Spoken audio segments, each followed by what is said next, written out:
Bonjour à tous et bienvenue sur Tirelire Cassé, la chaîne de l'acheteur compulsif. Et comme vous l'avez remarqué, malheureusement sur ces 2 dernières semaines, je n'ai pas pu uploader de nouvelles vidéos. Beaucoup de boulot au niveau pro. Malheureusement, j'enregistre mes vidéos tous les jeudis. Bon, j'avais pris un peu d'avance sur les quelques premières vidéos, avant ce qui m'a permis de maintenir le rythme quelques semaines. Malheureusement, les 2 dernières semaines, pour moi, impossible d'enregistrer des nouvelles vidéos. Aujourd'hui, on reprend le rythme. Je vais essayer d'en enregistrer plusieurs aujourd'hui, histoire d'éviter que l'on ait des trous de nouveau dans la chaîne au niveau des diffusions. Donc aujourd'hui, je voulais commencer par la vidéo que beaucoup attendent. J'ai reçu quelques messages en ce sens concernant le boîtier donc Corsair 1000D, l'Obsidian 1000D. Donc j'ai fini le montage. Je vais vous mettre quelques photos, quelques vidéos un peu du résultat. Je vais surtout vous expliquer quels ont été les problèmes, les problématiques au niveau du montage, quelles sont les erreurs à éviter si jamais vous vous lancez dans le montage de ce boîtier. La première chose à savoir, c'est qu'il vaut mieux être 2. Le boîtier déjà vide doit peser dans les 40 kg.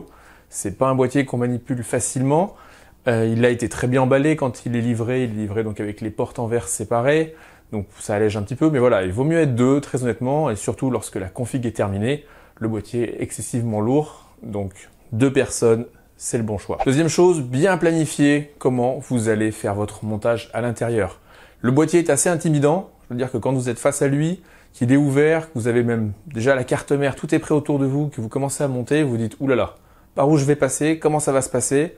Donc planifiez au maximum ce que vous voulez faire. Moi j'avais déjà fait un JPEG de planification, histoire de savoir comment j'allais faire tous mes tubings pour mon water cooling. Mais voilà, premier conseil, planifiez bien ce que vous voulez faire.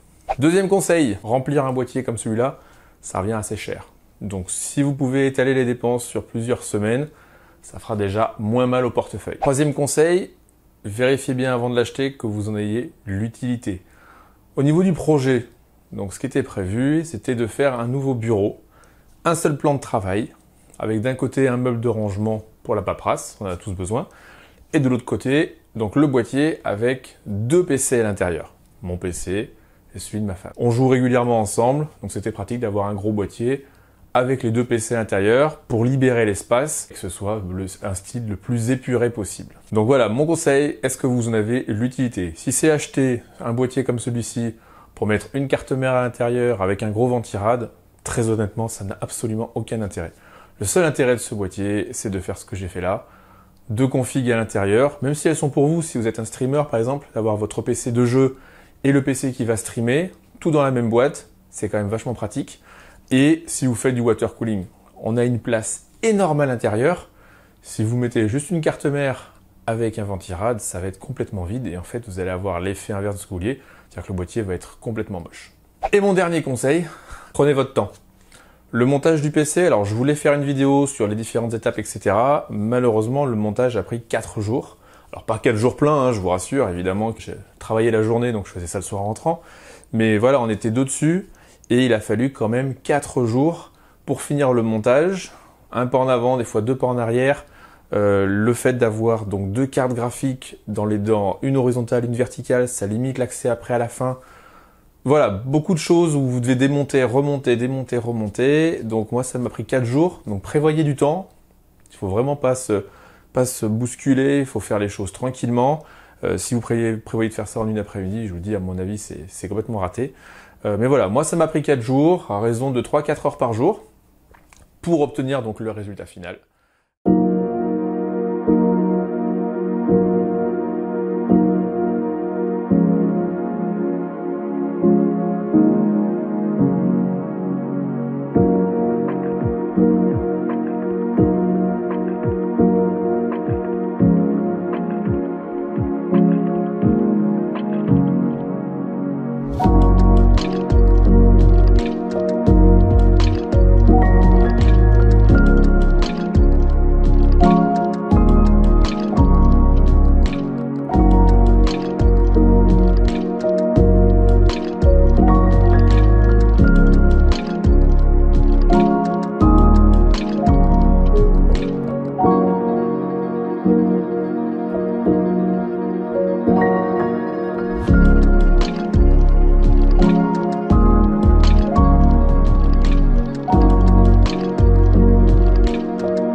Je vous conseillerais quand même, si jamais vous faites du tube rigide, ce petit outil. Donc je vais vous mettre la photo quelque part sur la vidéo avec le lien. Vous mettez cet embout sur votre perceuse. Et en fait, si vous avez par exemple 5 mm, 1 cm à enlever, plutôt que de remettre un coup de scie où on tombe jamais à la bonne dimension, là en fait vous fraisez directement le tube. Ça permet de le réduire s'il est trop long, mais surtout, ça vous fait donc le fraisage intérieur-extérieur. Plus besoin de papier de verre, plus besoin de quoi que ce soit. C'est franchement une merveille. Ça coûte une trentaine de dollars, donc une trentaine d'euros je pense. Mais honnêtement, si vous faites du tube rigide, ça vaut 100 fois la peine d'acheter ce petit accessoire-là. Quoi d'autre? On a gagné 2 abonnés sur la chaîne. Donc même si j'ai pas fait de vidéo, j'ai gagné 2 abonnés. Donc merci à eux. Ça fait toujours plaisir. Comme vous le savez, voilà, je fais cette chaîne sur mon temps libre. C'est juste un passe-temps. Et voilà, de voir qu'il y a des gens que ça intéresse, franchement c'est agréable. J'ai eu des petits commentaires aussi sur les vidéos, donc ça c'est très agréable aussi. J'ai énormément d'unboxing à vous faire. Le placard derrière moi est rempli, figurines, des petits objets droite à gauche. J'ai même acheté un petit couteau pour faire les unboxings. Alors je vais vous le montrer parce que je le trouve vraiment magnifique. Alors j'ai toujours voulu avoir un petit couteau pour ouvrir les colis. Et donc j'ai acheté ça. Donc c'est un petit couteau que j'ai acheté sur Amazon. Et il a une particularité, c'est que la lame... Hop, un bout de scotch. La lame est couleur arc-en-ciel, avec des reflets de toutes les couleurs. Donc voilà, je trouvais ça très sympa. Je voulais vous le montrer. Donc normalement, sur les prochains unboxings, vous me verrez ouvrir les colis avec ce petit couteau. Très sympa. Joli design. Et voilà. Au niveau du bureau, donc je vous montre tout ça en vidéo. Au moment où je parle, vous allez voir sûrement par transparence donc ce que j'ai installé. Donc comme vous pouvez le voir, gros travail d'effectuer sur la gestion des câbles. Donc j'ai décidé de tout accrocher sous le bureau. Comme ça, quand on voit le bureau de face, il n'y a aucun câble au sol.